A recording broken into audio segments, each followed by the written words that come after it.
Bonjour à tous. Voilà, nous allons commencer le Zoom. Il est 17h33. Les retardataires nous rejoindront en cours de route. Donc, merci à tous d'être là. J'espère que vous m'entendez bien.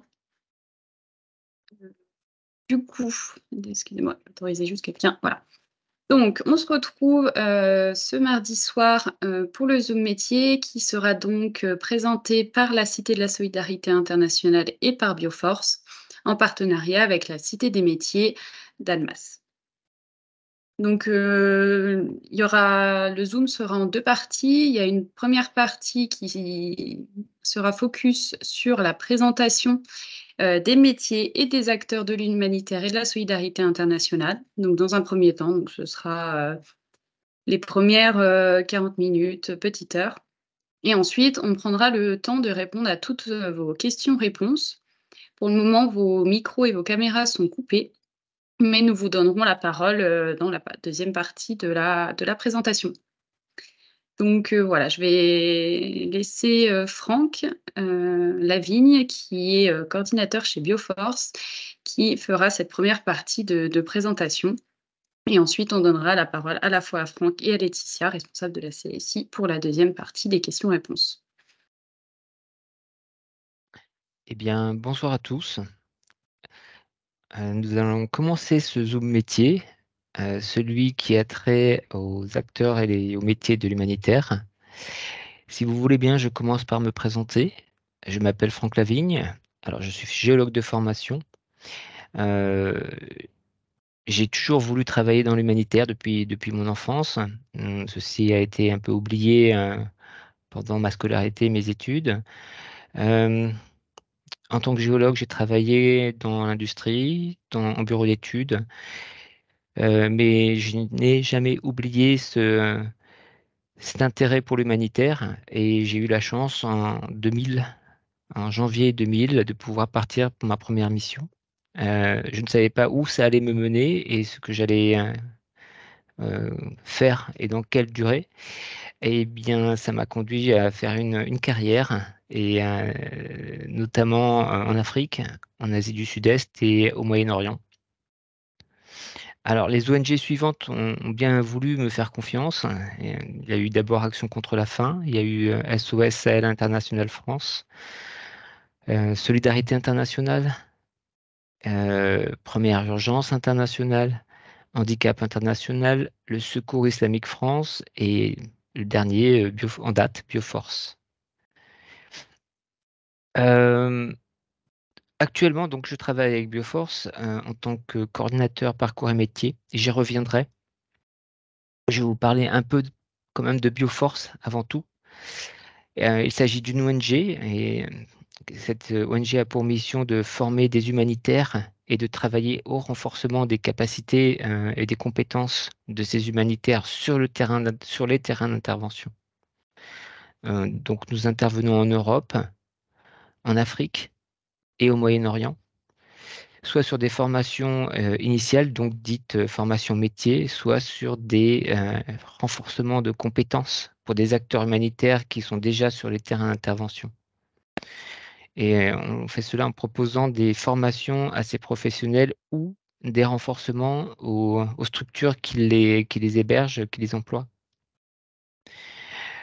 Pour Bioforce, j'interviens donc dans le domaine de ce qu'on appelle parcours et métiers. C'est un service de conseil, d'orientation et de gestion des carrières, mais toujours en lien avec le secteur humanitaire, hein. Donc, je suis diplômé de Bioforce. Je ne suis pas, pardon, diplômé de Bioforce. Néanmoins, j'ai quand même bénéficié de certaines formations courtes. Et pour nos apprenants et pour vous, je vais essayer de partager, j'essaye de partager en fait mon expérience d'expatriation dans différentes missions pendant les 20 dernières années et plus, en tant que d'abord responsable de projet, coordinateur de programme et coordinateur de mission. Je redonne la parole à Lucie. Oui, du coup, moi, c'est Lucie Potier. J'ai oublié de me présenter au tout début, mais Lucie Potier, chargée de communication événementielle pour la Cité de la Solidarité internationale. La Cité de la solidarité internationale, on va renforcer tout ce qui est capacité d'action et d'innovation pour l'ensemble des acteurs de la solidarité internationale, à la fois à la région Auvergne-Rhône-Alpes, mais aussi dans le département de la Haute-Savoie, puisqu'on est basé à Annemasse, et ce qui nous fait aussi travailler en collaboration avec la Suisse romande. On a 3 programmes d'appui et un gros événement. Donc, je vais commencer par le premier programme qui s'appelle Cogite. Cogite, typiquement, le webinaire de ce soir rentre dans ce programme, puisqu'on va se baser comme centre de ressources, d'orientation et de formation à destination de l'ensemble des acteurs de la solidarité internationale. Donc, on propose des Zooms métiers. Donc là, pour vous expliquer un petit peu, ça, c'est le premier Zoom métier, donc sur les acteurs et les métiers de l'humanitaire. Et il y en aura 2 autres. Donc, on fait ça sous forme de formation. Donc, il y aura 3 cycles. Donc, le premier ce soir, et il y en aura 2 autres qui reprendront les compétences liées au domaine de la solidarité internationale, et le troisième pour vous préparer à votre entretien d'embauche. Vous trouverez toutes les informations sur notre site internet de la Cité de la solidarité internationale. Ensuite, on a Cohabit, qui est un tiers-lieu. Donc, on va accueillir des associations dans nos locaux, en faisant de la location de bureaux et d'espaces. Et ils vont pouvoir créer entre eux des synergies et des projets, et développer des projets en lien avec la solidarité internationale. Ensuite, on a Coexist, qui lui est un incubateur qui va favoriser les partenariats techniques de co-construction entre les ONG et les entreprises, notamment dans les secteurs de l'eau, l'énergie, agri-agro et santé. Et tous les 2 ans, on organise le Soliway, Solidarité internationale demande d'emploi, qui va être un événement qui gravite autour de l'information et de l'orientation sur tout ce qui est métier et formation de la solidarité internationale. Donc la dernière édition a eu lieu en novembre dernier. Mais si vous êtes intéressé, il y a aussi également un site internet, Soliway, donc vous pourrez retrouver la programmation.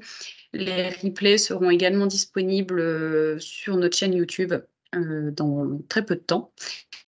Et si jamais, il y aura une autre édition du coup dans l'année 2025. Voilà, je redonne la parole à Franck et je vous souhaite un bon webinaire. Merci Lucie. Lucie vous a expliqué que nous avons décliné donc ce Zoom métier généraliste en 3 séances. Nous attaquons la première séance qui a trait principalement donc aux acteurs de l'humanitaire et aux métiers de l'humanitaire. Je ne reviens pas sur le détail des autres séances. Voilà, vous pouvez aller voir toutes les informations aux endroits qui vous ont été indiqués. Je vous propose pour commencer donc cette séance un constat ou des constats sur le secteur de l'humanitaire. Dans un premier temps, je pense que c'est une évidence pour tout le monde, c'est très difficile de rejoindre ce secteur. C'est difficile parce qu'il est exigeant en matière de recrutement et d'intégration dans son sein.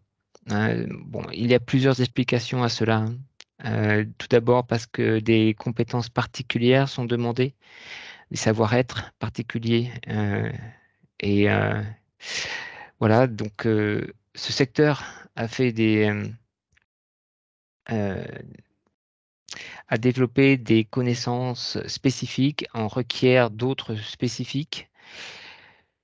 Ses propres métiers ont aussi été développés pour répondre à des besoins aussi très spécifiques. Et tout ceci explique donc la complexité à intégrer ce secteur et la complexité pour le comprendre. On va aller un peu plus loin pour comprendre justement ces exigences et comment on a ces difficultés pour intégrer ce secteur et quels profils sont requis. Pour expliquer en fait ces exigences, ces difficultés, en fait, on peut d'abord parler de la multiplicité des acteurs et des différentes familles que nous allons développer dans les moments à venir. Il y a d'abord les acteurs locaux, nationaux, internationaux. Les acteurs peuvent aussi avoir des natures très différentes des unes des autres. On a les ONG, on a les membres du mouvement de la Croix-Rouge, et on a également les entités relatives aux Nations Unies, par exemple. Il y en a bien d'autres. Donc cette diversité, s'accompagne à chaque fois de spécificités, ce qui peut encore brouiller la compréhension du néophyte. D'autres couches viennent se rajouter à tout ça. D'abord, les théâtres d'opération, qui eux-mêmes sont complexes. Je pense que vous regardez tous les informations à la télévision, et vous voyez très bien à quoi je fais référence. Les deux crises majeures, notamment, qui sont actuellement les plus présentées sur nos écrans, sont d'une complexité majeure. Voilà. Rien que celle-ci, en fait, explique aussi l'ensemble du contexte complexe de ce secteur. Une autre dimension vient s'ajouter, et ça depuis quelques années, c'est les exigences en termes de qualité et de transparence, en fait, qui sont une notion, en fait, de redevabilité. Il y a une redevabilité vis-à-vis d'abord des personnes qui bénéficient des actions qui sont mises en œuvre, ce qui est tout à fait légitime. Et il y a aussi une autre redevabilité, celle vis-à-vis de ceux qui fournissent les fonds pour pouvoir intervenir. Et on peut imaginer, donc on peut citer les personnes, les particuliers qui font des donations, monsieur, madame, tout le monde, mais il y a aussi des entreprises, il y a aussi des collectivités locales qui fournissent ces financements. Il peut y avoir également d'autres sources de financement, et à chaque fois, cette redevabilité impose qu'il y ait du reporting et d'autres actions pour bien montrer comment on utilise cet argent. Je vais continuer sur cette notion de redevabilité parce qu'elle est majeure. Il y a une redevabilité vis-à-vis aussi des personnes et des entités qui génèrent ou qui organisent les structures d'intervention. Je parle des conseils d'administration, des directions, des ONG en particulier. On a d'autres dimensions dans la redevabilité, et notamment celle au grand public. En quels termes? Eh bien, tout simplement, en fait, le grand public, les personnes ont sacralisé l'humanitaire, et il y a une attente très forte d'action sans faille d'un point de vue éthique. Voilà, donc ceci rajoute encore en complexité, en obligation, dans les interventions qui sont mises en œuvre par les acteurs de l'humanitaire. Donc ça nécessite nécessairement des compétences qui se déclinent en savoir-être, en savoir-faire, qui doivent être très pointus. Ce qui donne lieu à une professionnalisation du secteur, clairement, et des postes qui sont parfois multidimensionnels, multifacettes. Voilà, donc des postes complexes.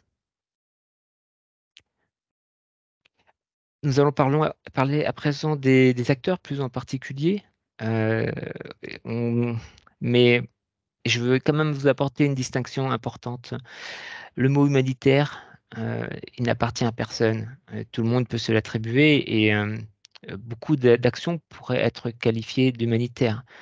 Alors, on peut très bien imaginer qu'une personne ou un groupe de secouristes intervenant après un tremblement de terre, comme ça a été le cas en Turquie dans les mois passés, ces secouristes, des maîtres chiens qui recherchent des personnes survivantes dans les décombres, font une action humanitaire. Elle peut être ponctuelle, spécifique, et voilà, on peut la qualifier de telle. Dans d'autres pays, dans d'autres circonstances, on a les militaires eux-mêmes qui présentent certaines de leurs actions comme humanitaires. Quand ils font de la distribution alimentaire, ceci arrive. Quand ils remettent en état une station de pompage, une station d'épuration, il s'agit effectivement d'une action qu'on peut qualifier d'humanitaire. Quand ils déminent un champ, également. Voilà. Donc, on ne peut pas qualifier tous ces acteurs. Néanmoins, nous allons quand même essayer de délimiter ce champ d'humanitaire, notamment en parlant d'un groupe particulier de 4 familles que je vais développer, hein, bien sûr, et qui, elles, se sont regroupées par le biais d'un engagement particulier basé sur des valeurs, des principes minimum communs pour pouvoir justement agir avec une pensée particulière, avec une façon de faire particulière. Et voilà. Et c'est de ces acteurs-là, en particulier, qui se regroupent autour de ces valeurs et de ces principes que nous allons parler ce soir. Je ne vais pas parler des autres. Voilà.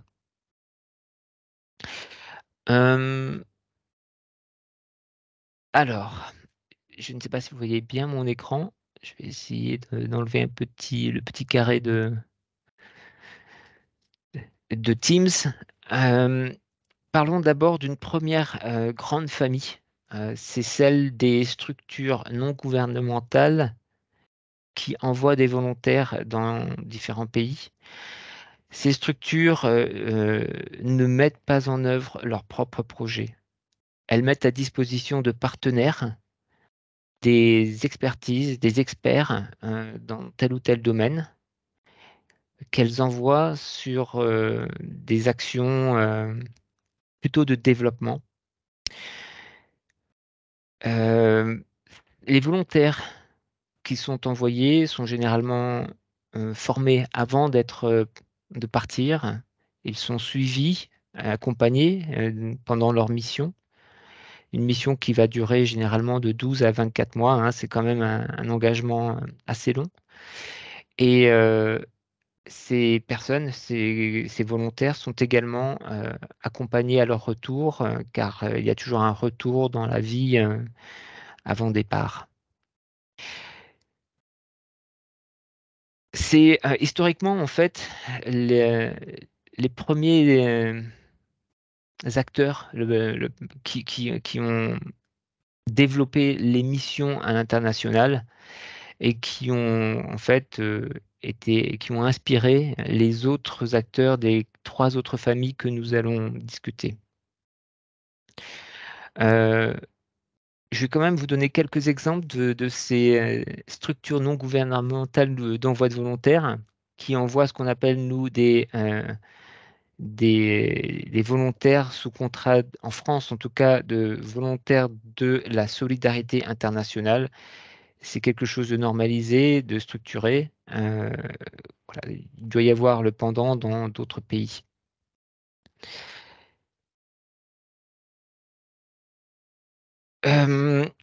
Quel exemple? Je peux vous parler notamment de France Volontaire. Je peux vous parler, attendez, je prends ma note quand même, de la délégation catholique à la coopération, de la Guilde européenne du RAID et du service de coopération développement à Lyon. C'est comment dire, un bon point de départ pour les personnes qui souhaitent peut-être s'investir sur le moyen ou le long terme dans le secteur de l'humanitaire, de passer par ce genre d'expérience. Voilà, c'est déjà structurant et ça permet de découvrir pas mal de choses, d'interculturalité.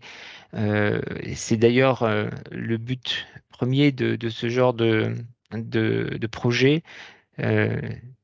La découverte d'autres cultures, la découverte d'autres populations et aussi la découverte de soi-même. Je vous propose de passer à la deuxième famille d'acteurs humanitaires. Il s'agit des structures non gouvernementales ayant leur propre programme, leur propre projet. Typiquement, ce sont les ONG, les organisations non gouvernementales dont vous entendez souvent parler dans les médias, qui font de la publicité, notamment donc Médecins du Monde, Médecins sans frontières, peut-être encore plus connu, Action contre la faim, hein, je cite des ONG soit françaises ou qui à la base se sont initiées en France. Et je voudrais citer aussi Handicap International, qui s'appelle désormais Humanité et Inclusion. Ces ONG, hein, qui sont très nombreuses, travaillent, en fait, celles que je viens de citer, sur des crises pour répondre à des questions, à des besoins d'urgence jusqu'aux besoins de développement. Certaines sont plus spécialisées sur les réponses d'urgence, d'autres sur la post-urgence. On peut aussi citer un terme qu'on utilise nous, c'est la réhabilitation. Un autre terme, la reconstruction. Et donc, ça peut conduire jusqu'aux interventions de développement. Certaines autres structures se spécialisent uniquement sur du développement. Une autre ONG française me vient à l'esprit, c'est celle de InterAid, qui ne fait que des projets de développement. Alors, ces ONG, en fait, ont développé leur propre mandat, hein. Contrairement aux structures gouvernementales d'envoi de volontaires, elles ne mettent pas à disposition des compétences pour des partenaires. Elles mettent en œuvre elles-mêmes leurs projets. Donc, elles ont eu besoin de développer leurs propres compétences en interne, parfois leur propre spécialité. Et donc, elles ont des domaines d'action spécifiques. Elles se sont dotées de mandats qui les décident ou non d'intervenir en situation de crise. Donc, tout ça aussi complexifie encore une fois le domaine. Ces ONG ont souvent leurs propres équipes qu'elles forment parfois elles-mêmes. Elles ont leurs propres équipements, leur propre matériel. Donc voilà, elles ont une certaine indépendance. Des métiers très particuliers ont vu le jour par l'intermédiaire de ces structures, ayant des besoins toujours plus complexes. Elles ont répondu à ces besoins en développant des métiers dont nous parlerons tout à l'heure. Elles emploient énormément de personnel sur les terrains d'action. Donc vous pouvez vraiment être très intéressé par ce qu'elles font, par ce qu'elles sont, dans la mesure où vous êtes intéressé pour à moyen, à long terme ou à court terme de les rejoindre ou d'avoir une expérience dans l'action humanitaire. Parlons d'une troisième famille qui est aussi très, très vaste. C'est l'ensemble des structures qui font partie du mouvement de la Croix-Rouge et du Croissant Rouge. Alors, il y a une structure qui chapeaute un peu toutes ces structurelles du mouvement Croix-Rouge. C'est le Comité international de la Croix-Rouge, initié par Henri Dunant, hein, ça va parler à certains, au XIXe siècle. Parmi ce mouvement, il y a aussi la Fédération internationale de la Croix-Rouge. Et ensuite, il y a tous les Croix-Rouges et tous les Croissants Rouges nationaux que l'on trouve dans quasiment tous les pays et qui se sont eux-mêmes dotés de mandats plus ou moins particuliers et qui décident également, pour certaines d'entre elles, d'intervenir à l'international. C'est le cas de la Croix-Rouge belge et de la Croix-Rouge française. Voilà, ceci en fait va complexifier un peu plus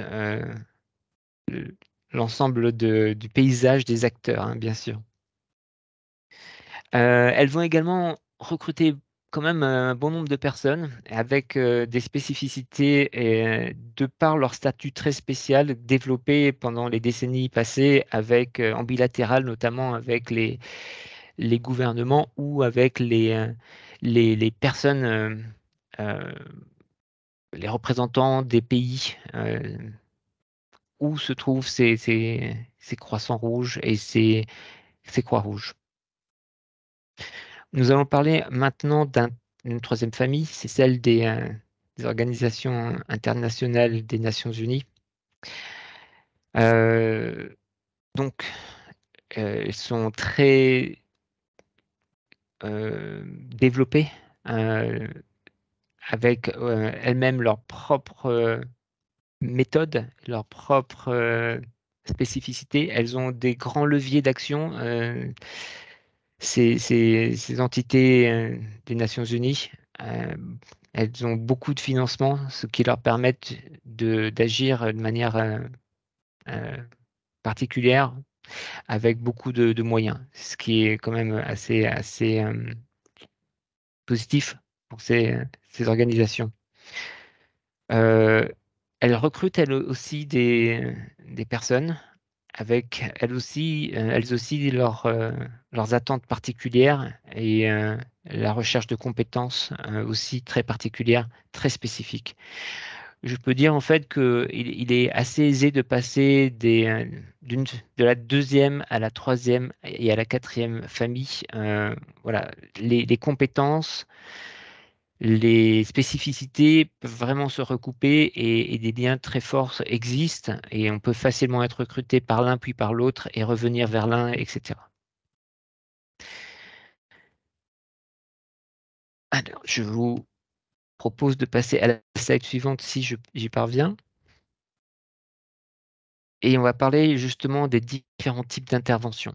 Mais avant de faire cela, je voudrais grosso modo quand même expliquer quel type de crise on peut rencontrer et qui vont déclencher tel ou tel type d'intervention. Tout d'abord, nous avons des crises naturelles qui peuvent être une éruption volcanique, un séisme, un événement climatique intense, euh, un tsunami, le passage d'un nuage de criquet. Voilà, tout ceci que l'être humain ne maîtrise pas. Nous avons un autre grand type de crise qui est celui de- des crises liées totalement à l'action humaine. Grosso modo, on peut dire qu'il y a les crises politico, politico-sociales et des crises économiques qui peuvent déboucher sur des conflits armés, interpays ou intrapays. Ces crises, en fait, peuvent être plus ou moins complexes, elles peuvent être ponctuelles, elles peuvent être euh, inscrites dans le temps. Et voilà, les différents types d'interventions vont être en fonction justement de la nature de la crise. On a d'abord un, un grand d'interventions. C'est celle des interventions d'urgence jusqu'au développement et qui répondent aux crises et aux catastrophes, qu'elles soient naturelles ou pas. Euh, on parle, enfin, ces interventions sont basées de l'urgence au développement. J'ai déjà évoqué ça. Il y a un terme qu'on utilise, et également vous avez peut-être entendu parler de ce terme, c'est le terme de nexus. Certaines structures vont intervenir de l'urgence au développement. Et le nexus, en fait, c'est le concept d'intervention sur l'ensemble de la crise, euh, de l'urgence au développement, euh, pour assurer justement une stabilité à la sortie de la crise.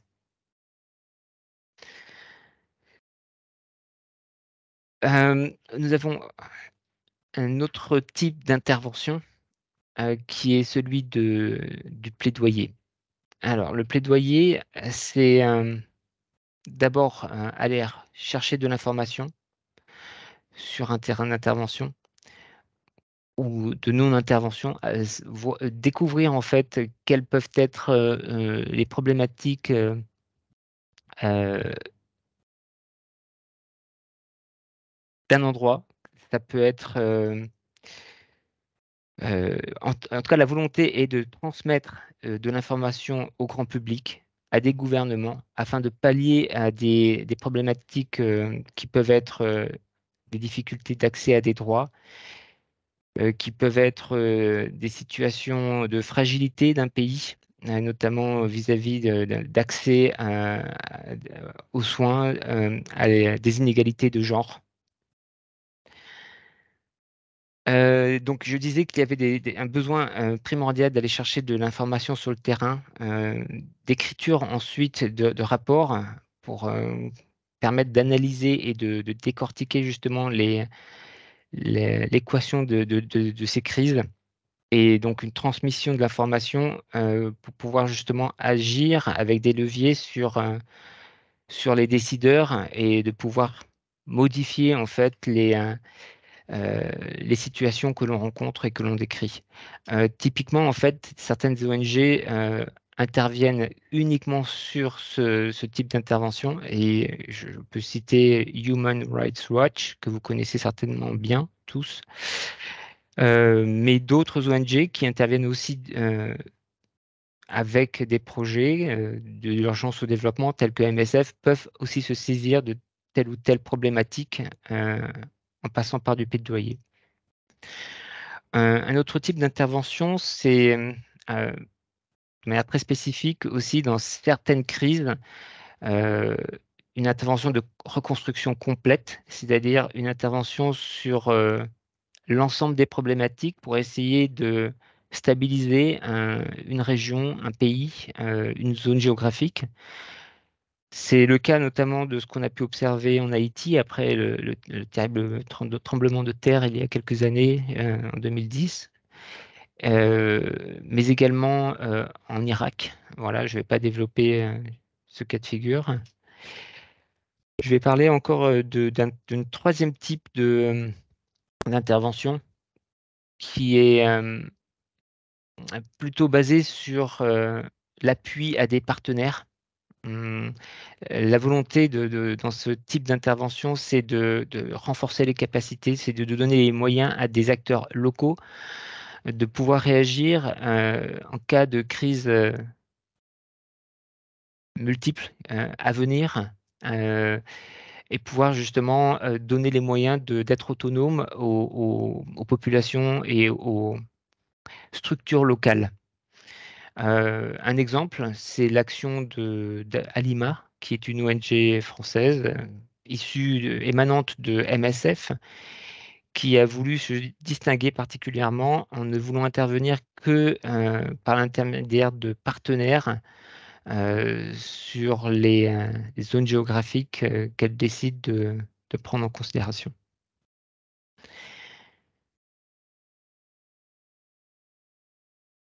Si vous voulez bien, nous parlons à présent des métiers. Alors, on peut faire la distinction des métiers.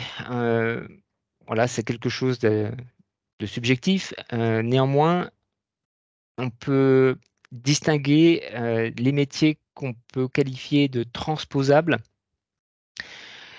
et comparer aux métiers que l'on peut qualifier de spécifiques. Je reviendrai bien sûr sur ces termes, hein, je vais les expliquer. Et un terme hybride qui est celui des métiers de siège.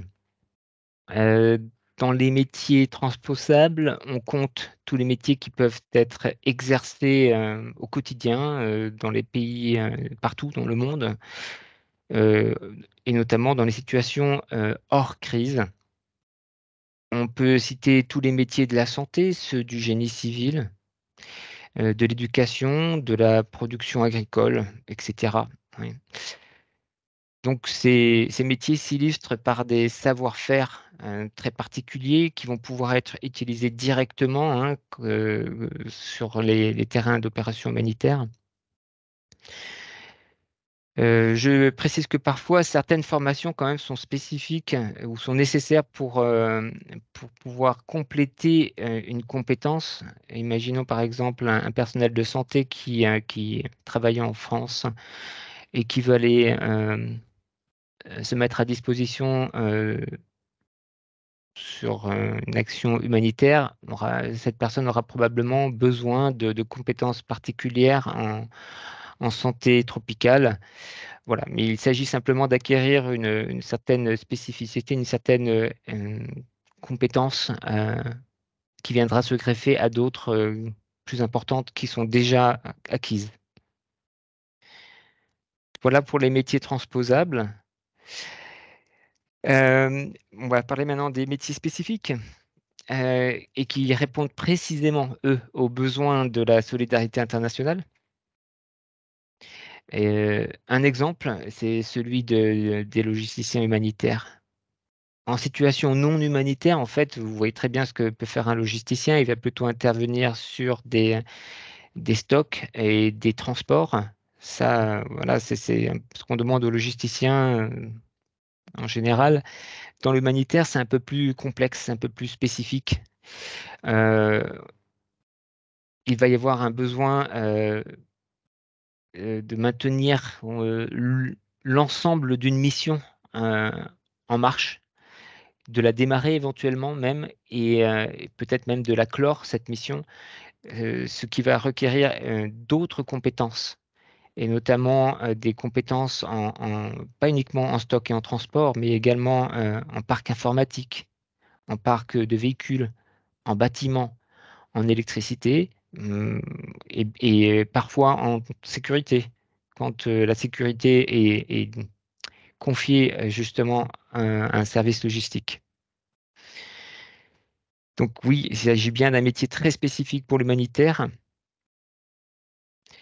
et qui fait appel à de nombreuses compétences qu'on ne va pas retrouver effectivement sur un poste de logisticien, par exemple en France. Un autre exemple, c'est celui des métiers liés à l'eau, qui va être très spécifique aussi. Voilà, tout ce qui est eau, hygiène et assainissement, ça demande d'acquérir des savoir-faire très inhabituels quand on va intervenir dans la solidarité internationale, en particulier dans les situations d'urgence où on utilise des équipements très particuliers. Un autre exemple, c'est le métier de fundraising, hein, qui est typiquement apparu dans l'humanitaire pour répondre aux besoins de financement. Le financement est fondamental. Sans financement, pas d'intervention humanitaire, pas de projet. À présent, les métiers du siège. Le siège, en fait, pour être bien clair, il s'agit bien de centres de décision des structures, notamment des ONG. Dans un siège de tel ou tel acteur de l'humanitaire, hein, vous trouverez les mêmes métiers que ceux d'une entreprise et d'une administration classique, en France, à l'étranger, c'est-à-dire un service de comptabilité, un service de gestion financière, un service logistique, un service de communication, etc. Néanmoins, un siège va également se doter de métiers spécifiques à l'humanitaire, notamment dans les services des opérations. Cela nécessite des bonnes connaissances de ce qui se passe effectivement sur le terrain, et donc ça requiert des personnes qui ont connu justement l'expérience du terrain et donc les métiers spécifiques. Les métiers de siège sont donc souvent des métiers mixtes au caractère transposable et en particulier partiellement spécifiques. Je vous propose à présent de parler des différents postes de siège et là, on va encore décliner en différents groupes. Tout d'abord, on va parler de ce qu'il y a en siège, sur un siège d'une ONG. On a classiquement en fait ce que l'on trouve dans une entreprise, une direction, un service de finance et comptabilité, donc Les postes sont pourvus par des personnes qui peuvent être recrutées euh, en provenance des entreprises très aisément. En fait, la passerelle est évidente et très facilement accessible d'une ONG, d'une entreprise à une ONG. Et nous avons aussi des services missions qu'on appelle aussi la direction des opérations. Et dans ce secteur, dans ce service en particulier, là, on va quand même avoir besoin de compétences spécifiques émanant d'une connaissance, d'une expérience de terrain.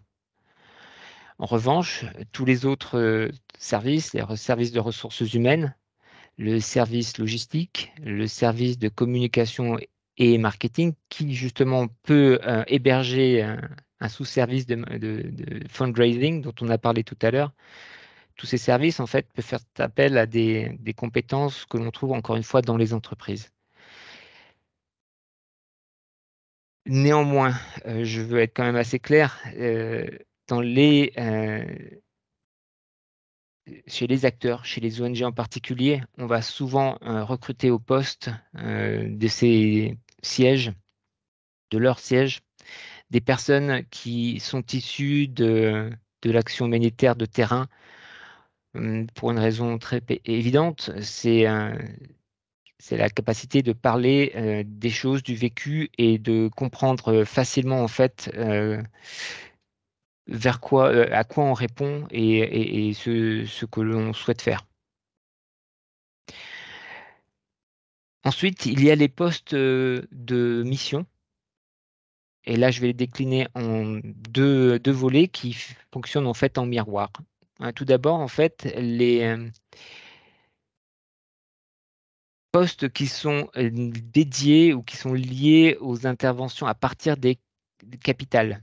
Capitales où on a en général les centres de décision locaux que l'on déploie dans les pays, que je compare donc aux centres d'intervention qu'on appelle les bases, où se fait généralement vraiment l'action opérationnelle, la réponse aux besoins qui a été identifié. En capitale, l'organisation de la structuration de la mission va souvent être avec un responsable général qu'on appelle le chef de mission ou le directeur pays. C'est de la coordination générale de la mission qui est faite avec d'autres coordinateurs.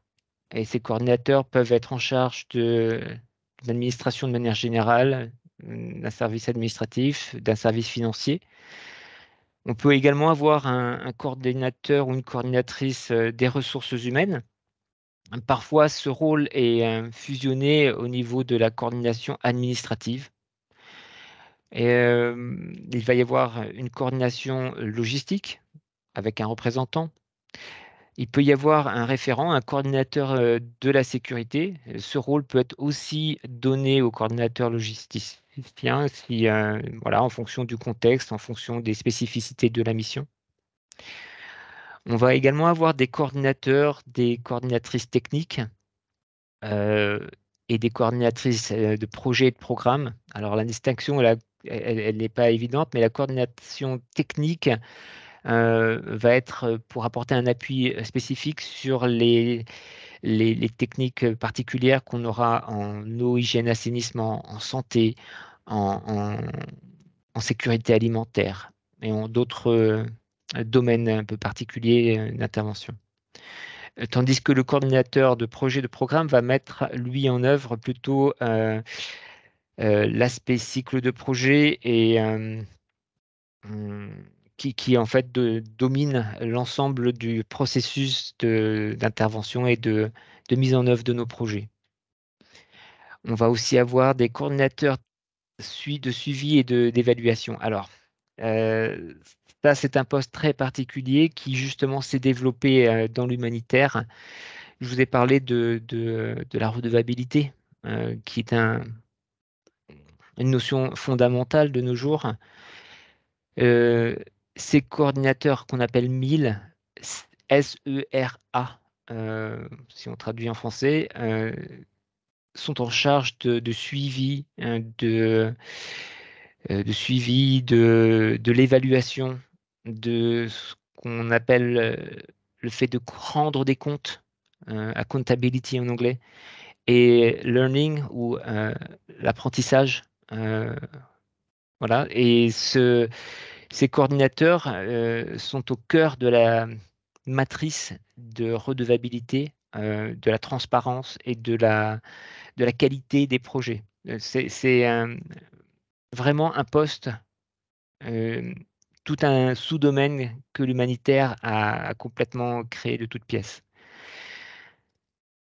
Tous ces postes en capital vont généralement être pourvus par des personnes qui ont déjà de l'expérience de terrain.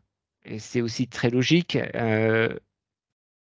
Cette expérience est nécessaire pour pouvoir apporter du conseil, apporter, faire le lien, être le- la pièce d'articulation entre les gens qui vont travailler sur les bases en réponse aux besoins et les personnes qui travaillent au siège des ONG, par exemple. Certains postes sont venus aussi se greffer au capital, aux missions de capital. Il y a notamment les postes de coordination, de coordinateur de programme assistant, de chargé de reporting. Ces postes, en fait, sont des bons tremplins pour des personnes qui sont sans expérience et qui veulent intégrer le domaine de l'humanitaire. Cela requiert quand même quelques compétences qu'on peut notamment obtenir en se formant à minima. Euh, voilà, mais grosso modo, sur les capitales, on va avoir besoin quand même de personnes qui ont de l'expérience. On peut avoir des actions, des réponses à des besoins spécifiques en capital. Néanmoins, ça va être un fonctionnement de base. Voilà. Et ça m'amène justement à parler justement de toute l'action qu'on peut avoir sur les bases. On va avoir une personne en miroir du chef de mission qu'on appelle parfois field coordinator ou coordinateur terrain ou responsable de base, qui va lui coordonner, chapeauter l'ensemble de l'action sur une base qui couvre une zone géographique. Sur cette base, on va avoir un administrateur base qui va être en charge des aspects administratifs, financiers, encore une fois en miroir du coordinateur administratif ou financier sur la capitale. On peut avoir une personne responsable des ressources humaines en base. Encore une fois, ceci peut être fusionné avec le poste d'administrateur base. On va avoir un ou plusieurs logisticiens base en fonction des besoins, des spécificités de la mission, du contexte. Et on va avoir tout un panel de responsables de projet en fonction des réponses que l'on apporte. Une réponse sur des besoins agricoles, en termes de sécurité alimentaire, de protection, de santé, d'eau, d'hygiène et d'assainissement. Et là, on va avoir donc un certain nombre de postes qui, euh, qui peuvent être pourvus par des personnes beaucoup moins expérimentées, voire débutantes. Les acteurs, quelles que soient les structures, vont faire souvent attention à mixer des personnes expérimentées, d'autres moins expérimentées et des débutants pour justement s'assurer d'un transfert de compétences, mais aussi d'une forme de solidité sur les bases et une capacité de gestion et de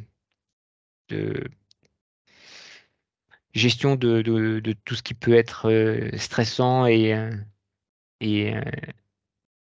challengeant sur les missions. Vous voyez également qu'il y a d'autres postes qui sont mentionnés, des postes de trésorier, caissier, comptable, chauffeur, mécanicien et toutes les équipes qui vont aussi permettre de mettre en œuvre les projets d'un point de vue technique. Ces postes sont clairement dédiés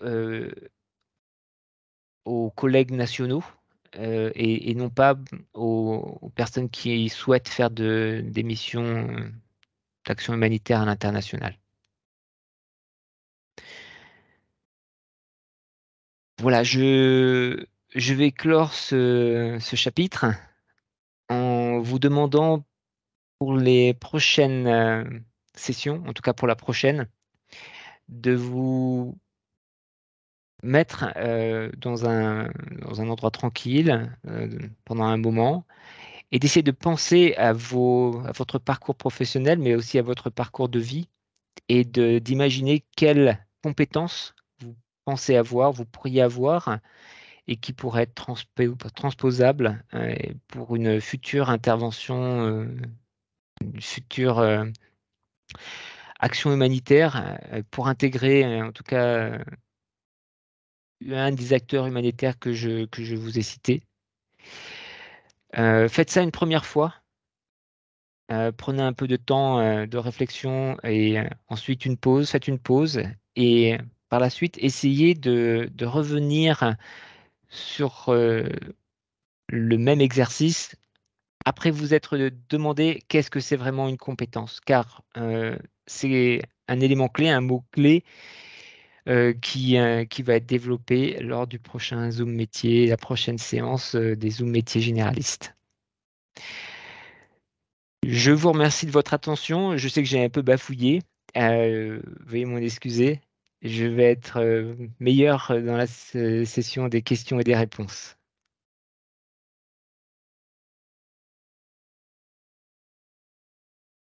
Merci beaucoup, Franck, pour ton intervention. En tout cas, moi, de mon côté, c'était très clair. Et non, tu n'as pas bafouillé, tout va bien. Merci, merci. Donc, voilà, je vais vous laisser. C'est tout gentil. Comme Franck l'a mentionné, on est là pour répondre à vos questions, notamment Laetitia et Franck. Donc, j'ai réactivé vos micros. Donc, si vous préférez prendre la parole de vive voix, je vous laisse lever la main ou prendre la parole. Sinon, vous pouvez tout à fait poser vos questions dans le chat.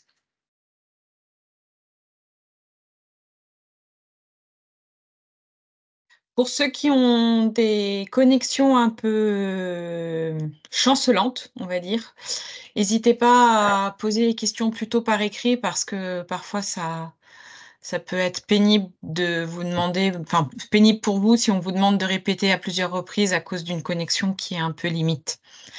Voilà. Alors. J'ai vu qu'Hippolyte, vous avez levé la main en premier, donc on vous laisse la parole.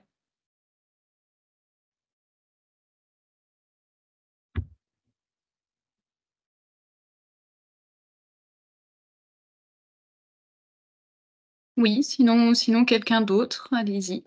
Celui qui est le plus réactif. Sylvie, peut-être? Ah, bon, allez, ça commence sur le chat. Alors, du coup, c'est une question de Camille. Merci pour ta question.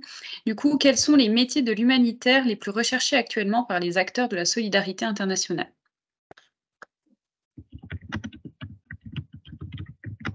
Je peux y aller? Vas-y. Oui, d'accord. Je dirais en fait que ça dépend des contextes, ça dépend des pays, ça dépend des besoins. Donc, tous les métiers que j'ai évoqués sont en tension. Clairement, en fait, sur les zones d'action, on a souvent ce qu'on appelle des gaps, des manques de personnel. Et c'est une grosse frustration quand on sait effectivement qu'il y a beaucoup de personnes qui souhaitent rejoindre l'action humanitaire. Euh, ces manques, ces absences que l'on a dans les missions sont souvent liées justement au fait qu'il est difficile de trouver des personnes bien formées, bien adaptées, expérimentées. Et voilà, donc ces frustrations font que enfin, ces frustrations sont larges et sur tous les domaines d'activité. Donc, il n'y a pas vraiment de domaine vraiment en tension, je dirais. Sachez néanmoins que depuis quand même un certain nombre d'années, et c'est, je dirais, une forme de succès de la part des humanitaires, on a de plus en plus de postes qui sont pourvus par des nationaux. Ça veut dire qu'il y a eu une montée en compétences et qui permettent justement de se passer d'un certain nombre personnel international.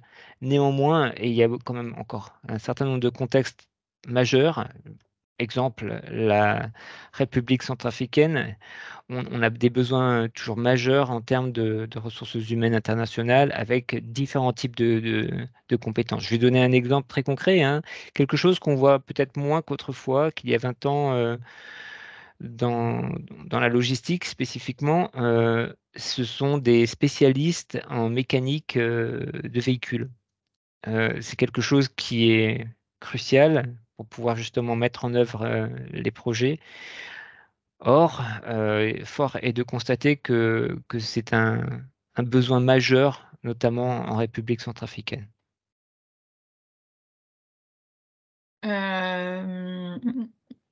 Pour ceux qui nous écoutent de loin, d'Afrique francophone, entre autres, sachez que si vous voulez vous lancer auprès d'une base ou d'un siège d'ONG qui sont présentes chez vous, vous rentrez dans les cases du personnel local du pays.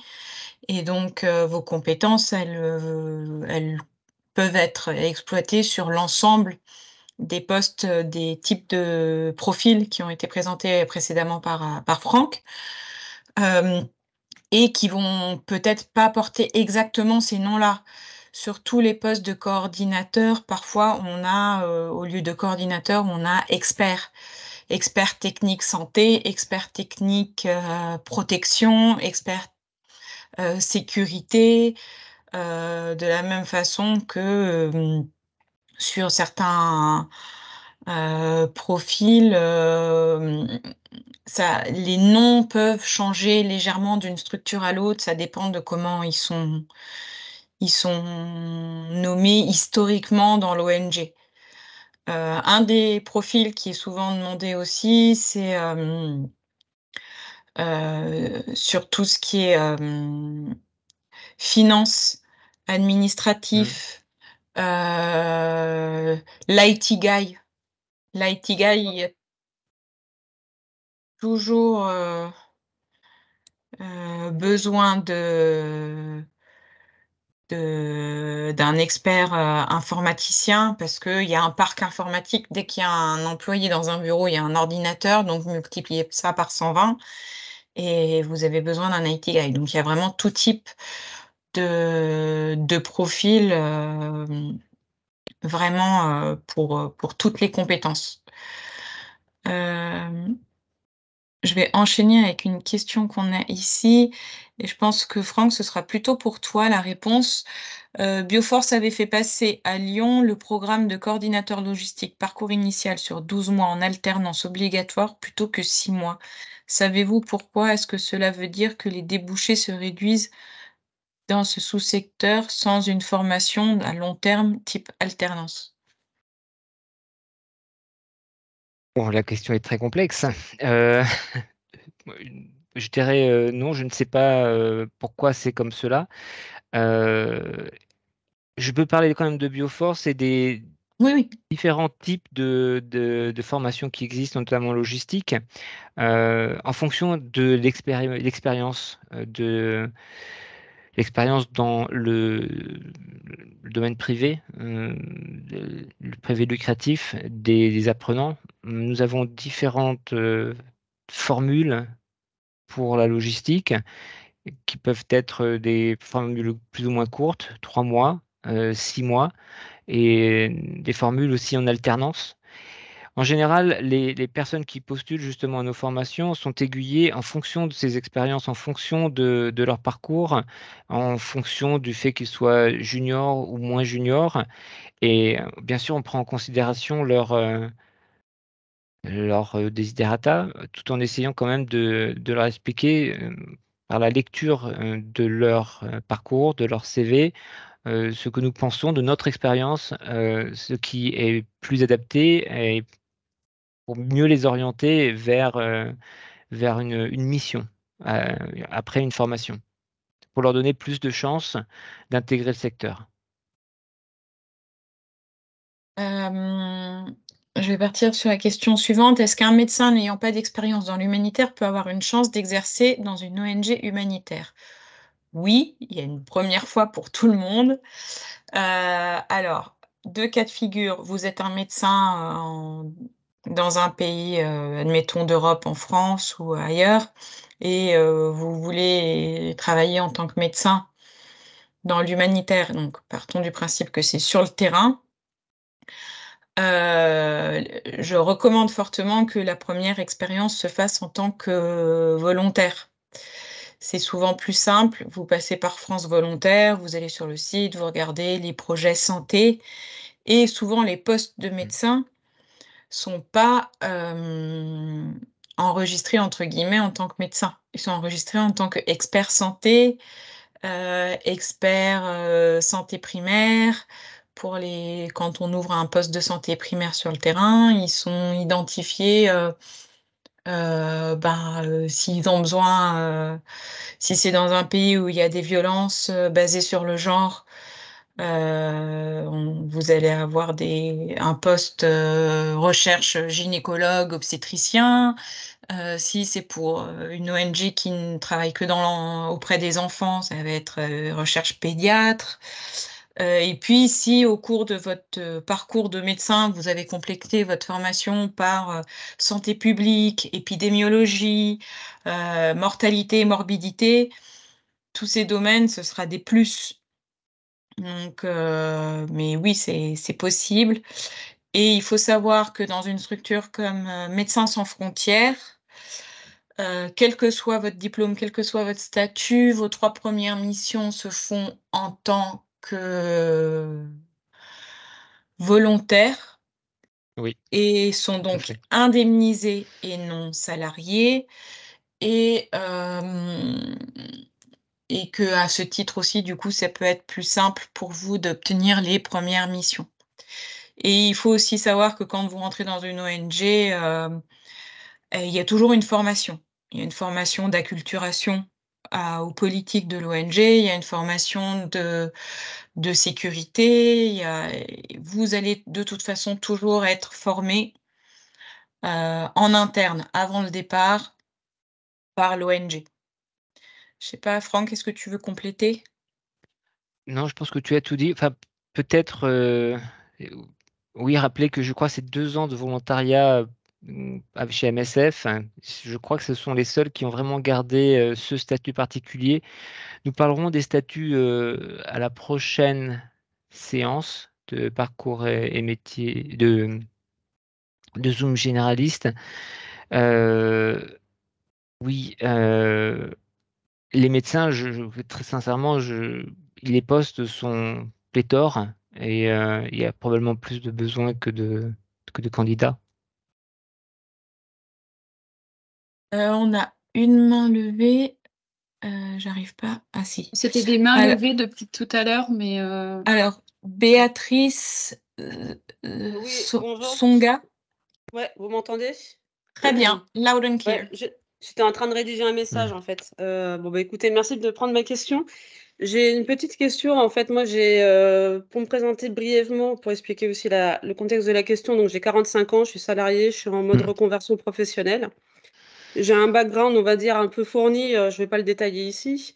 Voilà, notamment en gestion de cycle de projet, avec plusieurs déplacements à l'étranger, je maîtrise 3 langues, etc. Bref, et je voudrais m'engager pleinement dans l'aide au développement, notamment dans la sécurité alimentaire. Étant donné les spécificités du domaine, j'ai suivi la formation concevoir et piloter un projet humanitaire l'année dernière. Et je me posais 2 questions, à savoir, est-ce que, vu mon profil, que je vous ai décrit là très brièvement, est-ce que c'est un frein pour trouver et mettre le pied à l'étrier? Parce que j'ai bien compris qu'une fois qu'on est rentré dans le système, ça va être plutôt «aisé» entre guillemets de pouvoir se mouvoir après dans les différentes ONG. Et la deuxième question, est-ce que vous pensez que éventuellement de faire le parcours de formation, coordination de projet, profil expérimenté là, que vous proposez, qui dure 3 mois, est-ce que c'est un sésame ou est-ce qu'il faut en passer par là, entre guillemets, ou est-ce que là, il faut vraiment que j'envoie des CV partout, partout. Enfin, je suis en train c'est ce que j'ai déjà commencé à faire. Enfin voilà, j'ai besoin d'un peu d'orientation et à savoir si je fais fausse route ou s'il y a quand même moyen de pouvoir intégrer, au vu de mon profil et de mon âge. Je suis pas très vieille, hein, mais voilà, je me Non. pose un peu des questions, quoi. Merci. Alors, il y a beaucoup de choses, mais merci en tout cas de la question. Elle est très intéressante. D'abord, en fait, il n'y a pas d'âge pour débuter. Quand on a attendu parfois 20 ans, eh bien, on peut parfois attendre 50 plus. Le fait de faire une formation n'est pas un sésame, n'est pas une garantie mais ça donne forcément plus de chances. Ça, c'est clair. Ça permet de mieux connaître encore, de mieux se profiler pour le domaine. Si on parle spécifiquement de la formation coordinateur de projet humanitaire chez Bioforce en PEPEX, c'est-à-dire une formation en 3 mois, c'est extrêmement intense. Ça donne effectivement plusieurs clés, mais il y a un facteur chance non négligeable dans un recrutement. Et ça, pourquoi? Parce qu'il y a un nombre d'aléas qui est tellement multiple. Il y a des besoins, je vous l'ai dit, sur le terrain. Ils sont pléthores et il y a une inadéquation entre les besoins et la demande qui est extrêmement forte. C'est toujours frustrant et compliqué de comprendre pourquoi, en fait, ça ne marche pas comme ça. Mais en réalité, c'est effectivement pour toute cette complexité, pour le risque qui est pris quand on envoie quelqu'un. Le risque, il est pris par la structure qui envoie une personne qu'elle ne connaît pas quand c'est une première mission, dans un contexte qui va être très particulier avec des normes, des façons de faire, des façons de penser qui sont très particulières et qui peuvent générer parfois des rejets, des incompréhensions, voilà, beaucoup de choses. Et donc on va faire très attention avant d'envoyer une personne voilà, sur une première mission. Moi, je comprends ça, hein. Et je dirais, en fait, quand on veut rejoindre ce secteur d'activité, si je dois prendre mon cas de figure, j'ai attendu 19 ans. Il a fallu que je fasse des va-et-vient dans ma propre réflexion. 19 ans pour y aller. Et je pense qu'il y a une très grosse part de chance. Mais de mon côté, il y a eu aussi une très grosse part de risque. Mais je dirais que cette part de risque, je l'ai assumée à partir du moment où j'ai pris des décisions et j'ai décider de voir ce que doit être la vie, en tout cas pour moi, d'une manière ou d'une autre.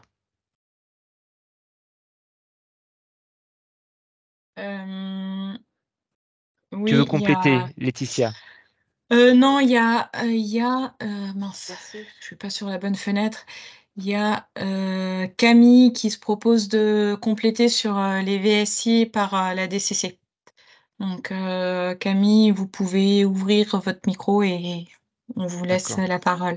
Je me permets On de aime le compléter. renforcement des capacités par les pairs.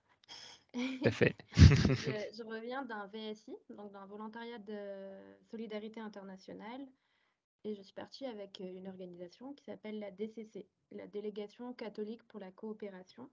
Mm. Mais c'est pas réservé aux gens catholiques. Moi-même, je suis pas catholique. Ils ont des partenaires catholiques et non catholiques. Alors là, pour le coup, on n'est pas dans l'humanitaire, on est plutôt dans le développement, donc dans des projets de long terme, dans l'enseignement, dans les métiers du soin.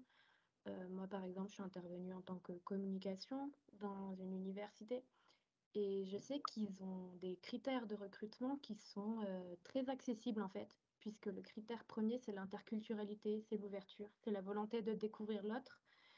Et donc, je me dis que pour les gens qui ont des difficultés à rentrer dans l'humanitaire, peut-être que ça peut aussi être un pont. Enfin, là, j'entends des délais qui sont très longs, 3 ans, 4 ans. Un VSI, ça peut être 6 mois, 1 an ou 2 ans. Donc voilà, je me dis qu'un VSI d'1 an, par exemple, ça peut aussi être un bon moyen de mettre un premier pied dans ce domaine-là. Donc c'était la contribution que je voulais vous apporter. Merci, tout à Ouais, fait. Moi, merci bien. j'allais dire, en Mhm. particulier en sécurité alimentaire, il n'y a pas que l'urgence, parce qu'il y a des questions de sécurité alimentaire et de suffisance alimentaire dans tout un tas de pays dans lesquels il y a des ONG qui travaillent avec des coopératives locales, avec des ONG locales qui ont des projets sur le long terme de développement et qui permettent d'avoir cette première expérience qui peut être plus facile à vivre et plus facile à obtenir, la première opportunité plus facile à obtenir. Et c'est vrai que l'avantage du développement, c'est qu'il y a toujours un facteur sécuritaire, certes, mais il est quand même moindre que dans les situations d'urgence. Et du coup, ça permet de faire un premier pas dans l'environnement. On va passer la parole. On va passer la parole à Hippolyte qui avait essayé de parler tout à l'heure. Est-ce que cette fois ça marche mieux? Ou est-ce que c'est une main qui est restée levée depuis tout à l'heure? Oui, bonsoir, bonsoir. Bonsoir. Bonsoir. Oui, en fait, j'avais deux questions. Malgré déjà la première question a été prise en compte par mes prédécesseurs. Maintenant, la question que je pose, c'est par rapport à la solidarité internationale. Est-ce qu'il y a un site dans lequel on peut peut-être de temps en temps rechercher les emplois, les postes vacants? C'est ça ma question. Merci. On va passer à la question suivante. Je vais mettre directement les liens dans le chat, comme ça tout le monde il y aura accès, il n'y aura pas de faute, etc. Et puis pendant ce temps-là, Je reprends le relais si tu veux pour gérer le Q&A.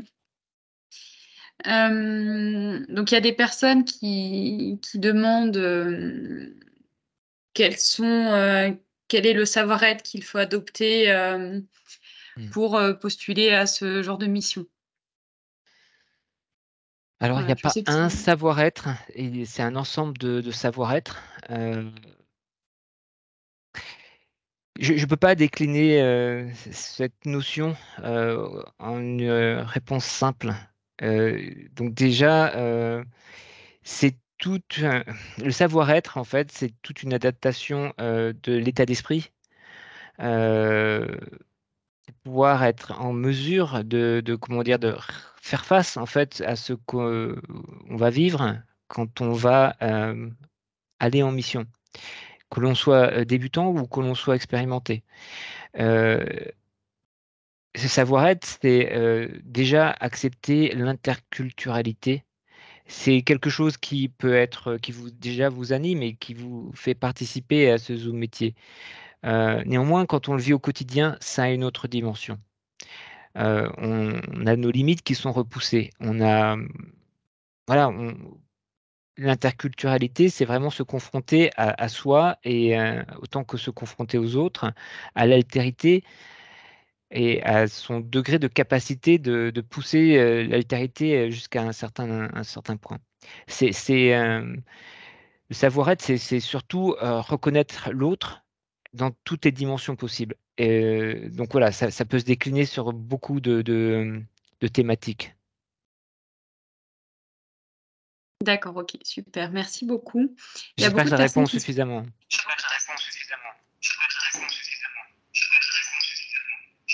Là, on a un peu d'écho. Voilà, c'est bon. Il y a des personnes qui veulent savoir si effectivement le fait de ne pas être bilingue ou ne pas maîtriser une seconde langue peut être un obstacle si on veut travailler à l'international. Il est clair qu'une des langues majeures, c'est l'anglais. En fait, de nombreux termes viennent des langues anglo-saxonnes. La communication, même dans les pays francophones, hispanophones, arabes, va principalement se faire en anglais. Donc cette langue est incontournable. En revanche, un niveau qu'on qualifie de B2, qui est un anglais, on va dire professionnel, qui ne demande pas une capacité littéraire en tout cas, est requis pour certains postes, B1 pour d'autres. Effectivement, ne pas avoir cette langue, je pense que c'est nécessaire d'aller la travailler et notamment parfois de faire une immersion dans des pays anglophones pour pouvoir se confronter à la langue et se forcer en tout cas à la pratiquer pour pouvoir progresser. Ensuite, toutes les autres langues sont essentielles en fonction des contextes, ou sont en tout cas importantes. Tout ce que vous pouvez apporter comme langue, et même les langues vernaculaires, quelqu'un qui veut travailler au Mali et qui connaît le Bambara, c'est fondamental. Dans certaines zones géographiques du Mali, connaître le Bambara, c'est pouvoir négocier directement avec des fournisseurs, avec des militaires à un checkpoint, et de pouvoir s'entendre et justement de fluidifier l'action et parfois d'éviter beaucoup de soucis.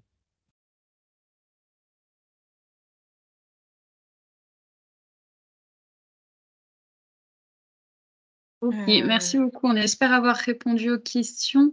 J'ai peut-être Laetitia, tu sais, moi je ne sais pas s'il existe une école de formation comme Bioforce, mais côté suisse. Alors, il y a le centre CH, pareil, laissez-moi 2 secondes et je vous mets le lien dans le chat. Voilà. Après, s'il y a d'autres questions, il y a encore des mains levées. Baraou Soulé, on vous écoute. Hippolyte, vous pouvez peut-être refermer le micro si vous avez fini avec les questions.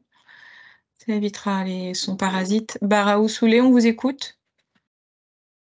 Bonsoir, c'est une ancienne main. Merci. Ah, c'est une ancienne main aussi. Ok. D'accord. Alors ensuite, dans le chat. Voilà, je suis en train de regarder un petit peu. Globalement, on a répondu aux questions.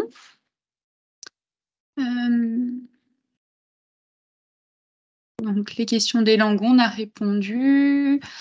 Voilà, comment faire pour avoir une expérience si en général aucune des organisations ne veulent recruter des débutants? Mais ça, on y a déjà un petit peu répondu. Oui, les organisations recrutent des débutants, mais qui ont cherché à montrer leur motivation, notamment en s'engageant. Et je pense qu'il ne faut pas négliger l'engagement dans l'urgence sociale ou dans l'économie sociale et solidaire. Vous pouvez faire ça dans tous les pays dans le monde. Vous pouvez acquérir notamment des bonnes expériences en tant que bénévole, c'est-à-dire des personnes qui ne sont pas salariées, qui ne sont pas indemnisées.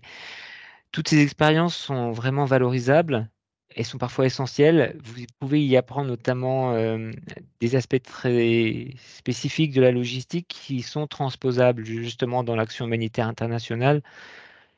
Et il ne faut pas négliger ça. Et pour rebondir sur la question des valeurs qui ont été mentionnées, du savoir-être, c'est aussi un moyen d'en comprendre justement la substance et la complexité.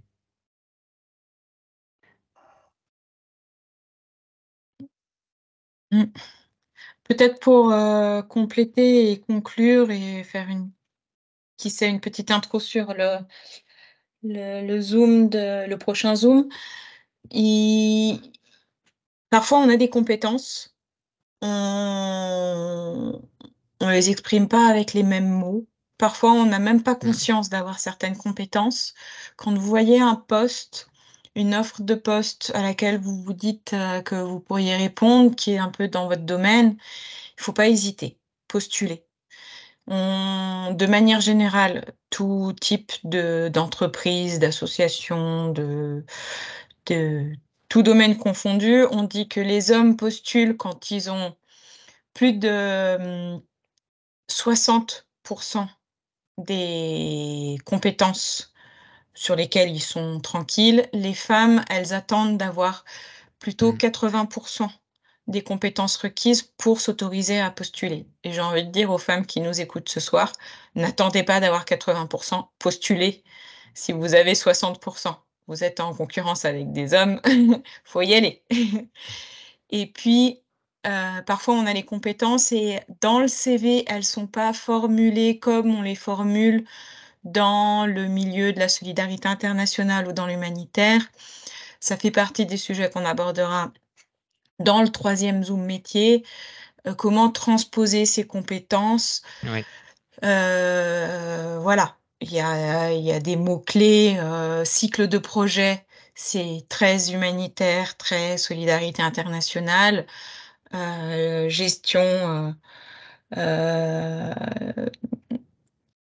programmatique, organisative, c'est très milieu business.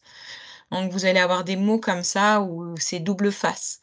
Donc il faut savoir prendre quelque chose qu'on sait faire et le formuler différemment. Sortir du cadre, prenez quelqu'un que vous connaissez qui est déjà dans le domaine ou proche du domaine, donnez-lui votre CV, dites-lui à ton avis, toi qui me connais depuis longtemps, comment est-ce que tu formulerais? Est-ce que tu peux me corriger? Est-ce que tu penses que ça collerait? Parlez autour de vous. Les gens autour de vous ont envie que vous réussissiez. Ils aiment bien être sollicités pour donner de l'aide parce que c'est aussi valorisant pour celui qui apporte de l'aide. Donc, entourez-vous pour trouver la bonne façon d'exprimer vos compétences et vos qualités. Parfois, c'est juste une question du choix des mots qui fait frein, plus qu'une question de compétence. Et puis, s'il vous manque une langue, commencez à l'apprendre en ligne. Il y a un tas de logiciels pas chers, accessibles, qui vous permettent de commencer à apprendre une langue. Et même si vous n'avez pas le niveau requis, vous pouvez dire, ben voilà, je m'y suis mis. Aujourd'hui, je suis pas à ce niveau-là, mais j'ai entamé le processus pour renforcer ce domaine-là. Le fait que vous ayez montré l'envie et la proactivité dans le fait de renforcer la compétence de la langue, ça sera valorisant. Si je peux me permettre de rajouter quelque chose, Vas-y. il a été demandé justement les liens avec les plateformes où on peut trouver justement des annonces. C'est une très très bonne idée d'aller voir justement pour essayer d'acquérir en tout cas une connaissance, une notion du jargon, des termes utilisés. Effectivement, ça peut prendre du temps, mais c'est parfois des recherches qui vont vous permettre à la fois de mieux vous exprimer, en tout cas d'être mieux compris. Une fois que vous intégrez effectivement la compréhension de ces notions, mais également faire ces lectures-là va vous donner énormément d'informations sur ce que sont plus concrètement les métiers et parfois dédramatiser ou désacraliser quelque chose qui vous semble complexe aussi et qui finalement est beaucoup plus proche de ce que vous êtes et de ce que vous savez faire. Donc se renseigner aussi sur les structures en fait qui proposent justement des postes. C'est essayer de comprendre leur identité, leur mandat, leur vision, les fameux principes et les fameuses valeurs que j'ai évoquées qui sont fondamentales et qui font qu'une ONG va se distinguer d'une autre par certains détails. C'est important d'aller lire tout ça et aller sur ces plateformes justement, même s'il y a énormément de matière, au fur et à mesure, vous parviendrez à comprendre et à faire votre propre vision, compréhension de comment ça fonctionne. Et puis, je vois qu'il y a pas mal de questions sur le replay. N'hésitez pas à suivre la CSI sur les réseaux sociaux. Quand on les met en ligne, on l'annoncera. Et n'hésitez pas à vous abonner à la newsletter aussi quand il y a des mises en ligne, que ce soit du webinaire de ce soir ou que ce soit aussi les conférences qui ont été présentées dans le cadre de Soliway en novembre, donc il y a tout juste 3 mois, sur les différents métiers. Vous serez informé par ces biais-là en direct et ça vous permettra de suivre les liens qui sont partagés sur les réseaux sociaux. Voilà, et sur la newsletter.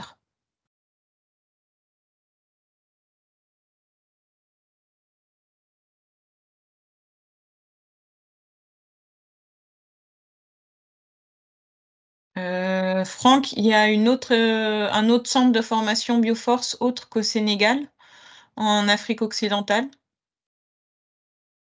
Non, mais nous avons des projets. En tout cas, on en avait un au Niger jusqu'à peu, et on en a eu dans d'autres pays. On en a eu au Mali, où Les interventions étaient plutôt du renforcement de capacité d'acteurs humanitaires ou de structures humanitaires. À l'heure actuelle, pour l'instant, c'est vraiment que à Dakar où on fait de la formation initiale, de la formation métier et du renforcement de capacité.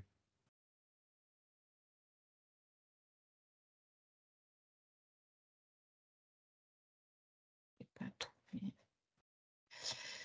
Euh, On peut peut-être, il y avait une dernière question de Sylvie, j'ai vu qu'elle avait posé une question dans le chat et avait aussi levé la main.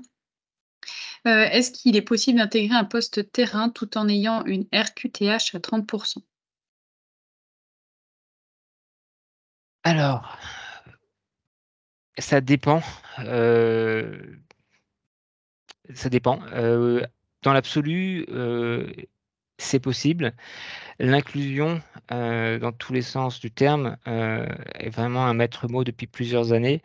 Donc, bien sûr, on va essayer de donner la possibilité à tout le monde de pouvoir mettre en œuvre les compétences qui sont reconnues.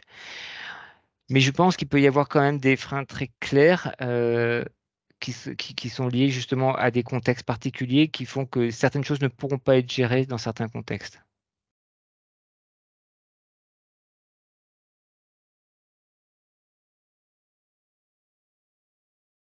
Alors, je vous mets enfin ici le Centre d'études humanitaires de l'Université de Genève.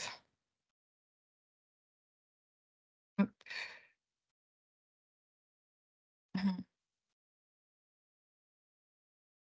Voilà, qui est rattaché à la faculté de médecine. Et il y a le CERA aussi, effectivement. IHEID. Alors.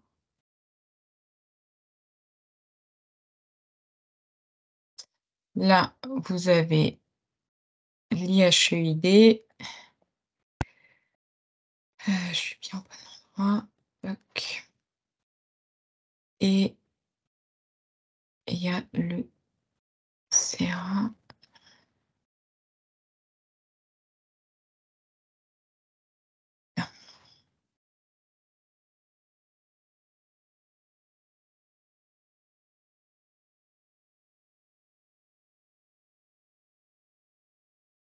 Voilà.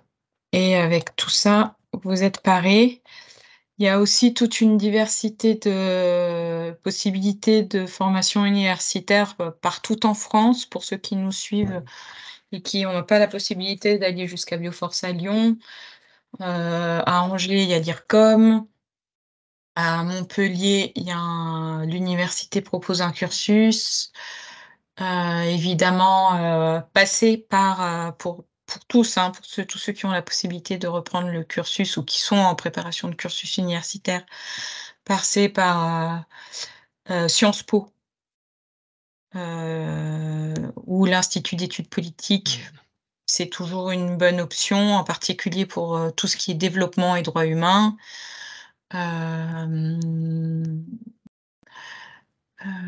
Voilà. Évidemment, il y a Paris. J'en ai pas parlé, ça me semble évident. Si on a fait le tour des questions, nous allons tous vous remercier pour votre attention et vous donner rendez-vous, Lucie, la date? Le 20 février, le mardi Exact. fin février, pour parler des compétences dans le domaine de l'humanitaire et de la solidarité internationale. Merci à tous, merci à Franck, merci à beaucoup Laetitia. Merci tous. Franck, Lucie. Et à très À bientôt. Au revoir. Le prochain webinaire sur les réseaux sociaux, on est là pour vous. Au revoir. Au revoir.